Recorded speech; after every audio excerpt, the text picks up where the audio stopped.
Del Evangelio según San Mateo. En aquel tiempo, al enterarse Jesús de la muerte de Juan el Bautista, se marchó de allí en barca a un sitio tranquilo y apartado. Al saberlo, la gente lo siguió por tierra desde los pueblos. Al desembarcar vio Jesús el gentío, le dio lástima y curó a los enfermos. Como se hizo tarde, se acercaron los discípulos a decirle: «Estamos en despoblado y es muy tarde. Despide a la multitud para que vayan a las aldeas y se compren de comer». Jesús les explicó: «No hace falta que vayan, dadles vosotros de comer». Ellos le replicaron: «Si aquí no tenemos más que 5 panes y 2 peces». Les dijo: «Traédmelos». Mandó a la gente que se recostara en la hierba, y tomando los 5 panes y los 2 peces, alzó la mirada al cielo, pronunció la bendición, partió los panes y se los dio a los discípulos. Los discípulos se los dieron a la gente. Comieron todos hasta quedar satisfechos y recogieron 12 cestos llenos de sobras. Comieron unos 5,000 hombres, sin contar mujeres y niños. Palabra del Señor. Gloria a ti, Señor Jesús. Es lunes de la semana 18 del tiempo ordinario, queridos hermanos. Ya estamos en los últimos días en que nos acompaña el profeta Jeremías, pero todavía hasta el jueves tendremos la meditación de estos textos tan hermosos que hemos podido compartir durante estas semanas. Otro gesto simbólico por parte de Jeremías, después del cinturón, después del taller del alfarero que meditáramos la semana pasada, y ahora es caminando por la calle, pero encorvado, con un yugo de madera al cuello. El débil rey Sedecías cree que con la ayuda militar de otros reyes vecinos va a poder resistir a Nabucodonosor, y el profeta le quiere disuadir dándole a entender que como castigo de los males que han hecho, van a caer en la esclavitud. Y esto es inevitable. Pero el drama surge cuando se le enfrenta a un profeta de la corte, Ananías, asegurando a las autoridades que Dios les librará una vez más, que no tengan miedo, que van a vencer a los ejércitos del norte. A Jeremías le gustaría poder anunciar eso mismo, pero no va a ser así.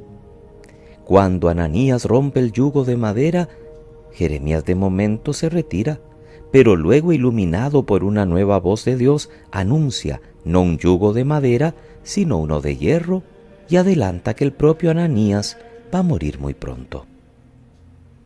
La gran diferencia entre profetas verdaderos y falsos. Todos dicen que hablan en nombre de Dios, pero los falsos suelen decir las palabras que la gente quiere oír. Palabras demagógicas que tranquilizan y que bendicen la situación, como Ananías, que induce a una falsa confianza. Ni le cabe en la cabeza que Jerusalén pueda caer, mientras que los verdaderos como Jeremías intentan ser fieles a la voluntad de Dios y se atreven a denunciar los pecados de sus oyentes y, muy a su pesar, a anunciar castigos. Un padre no siempre le da la razón a su hijo. Un educador no siempre concede lo que más le gusta a sus alumnos. Un buen profeta también tiene que entender que no siempre va a ser recibido. Y Jesús lo decía: por sus frutos los conoceréis. Pero qué difícil es discernir también ahora entre la voz auténtica de Dios y la que obedece más bien a intereses personales o a los postulados de la mayoría o de los poderosos. Es difícil, por ejemplo, para los responsables de la Iglesia discernir qué movimientos son del Espíritu con mayúscula y cuáles de otros espíritus con minúscula, y todos nos estamos entendiendo. También en nuestra vida personal, en nuestra comunidad, en nuestra familia, nosotros buscamos la voluntad de Dios con sinceridad. ¿Discernimos comunitariamente para tomar decisiones? ¿O nos engañamos, buscándonos a nosotros mismos y manipulando más o menos conscientemente la voluntad de Dios? Hoy muchos dicen hablar en el nombre del Señor. Hay que tener mucho cuidado, porque su mensaje puede ser un mensaje que guste, que aliente, que llene de esperanza, pero son mentiras, porque Dios no ha mandado a decir eso. Y en cambio rechazan a quienes les invitan a la conversión o a mantenerse en fidelidad, porque piensan que son ellos los que están equivocados. El texto del Evangelio de hoy, queridos hermanos, es continuación del capítulo 14, la multiplicación de los panes, que es un milagro que los evangelios cuentan hasta 6 veces. Mateo y Marcos 2 veces cada uno, seguramente porque hubo 2 escenas diferentes. Hoy leemos la primera de Mateo. Jesús se entera de la muerte de su primo, del Bautista, intenta retirarse a un lugar solitario, pero la gente no lo deja. A él, como siempre, le dio lástima y curó a los enfermos. La actividad misionera de Jesús es intensa, predica la buena nueva de la salvación, cura a los enfermos, atiende a todos y, como vemos hoy, también les da de comer. Es un milagro cargado de simbolismo. En el Antiguo Testamento, Moisés, Elías, Eliseo dieron de comer a la multitud en el desierto o en periodos de sequía y hambre. ¿Cómo no lo va a hacer el más grande de los profetas, que es más que un profeta, es Dios, cumpliendo las figuras del Antiguo Testamento, pero además mostrándonos un corazón lleno de misericordia y un poder divino, porque es el Hijo de Dios? El relato es también un programa para la comunidad de los discípulos.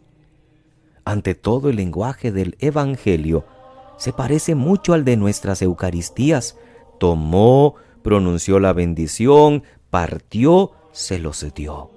Son los mismos verbos que utiliza el sacerdote en la plegaria eucarística, específicamente en el relato de la consagración. No podemos no pensar en ese pan que Jesús multiplica para nosotros cada vez que celebramos la Eucaristía. El signo sacramental que Él mismo nos encargó que celebráramos en memoria de su Pascua. Pero cada vez que leemos esta escena, también aprendemos la lección de la solidaridad con los que pasan hambre, con los que buscan, con los que andan errantes por el desierto. Por eso, la consigna de Jesús es una invitación y es un imperativo: dadles vosotros de comer. La Iglesia no solo ofrece el pan eucarístico, también el pan que muchas veces alimenta la mesa de nuestros pobres. Bendito Dios por tantos hermanos y hermanas que en nuestras parroquias en el mundo entero trabajan en los diferentes comités de pastoral social Cáritas. Hay países como España donde las Cáritas españolas son las que están dando de comer a tantos parados, porque así le dicen en España a los que no tienen trabajo. Y ni hablar de Costa Rica, donde también la situación, si no fuera por la atención de Cáritas, sería más difícil. ¿Y qué me dicen de Venezuela? Poco se habla de ello, pero la ayuda de la Iglesia es, como siempre, eficaz, pero silenciosa. Pero no solo Cáritas, no solo pastoral social, nos toca a nosotros, hermanos, porque la consigna sigue siendo la misma: dadles vosotros de comer. Por eso, cuando llegue Jesús a pedir un vasito de fresco, un vasito de agua, a ver si nos quedó un pedacito de pan, un gallito, y toque a nuestras puertas, atendámoslo con amor. Es Jesús, aunque veamos en apariencia al indigente, al cuidacarros, al borrachito, al drogadicto, que a veces nos fastidian, digámoslo con toda sinceridad, pero que tenemos que aprender a amar, porque allí debemos ver el rostro del Señor. Que pasen muy feliz lunes, queridos hermanos. Que Dios les bendiga.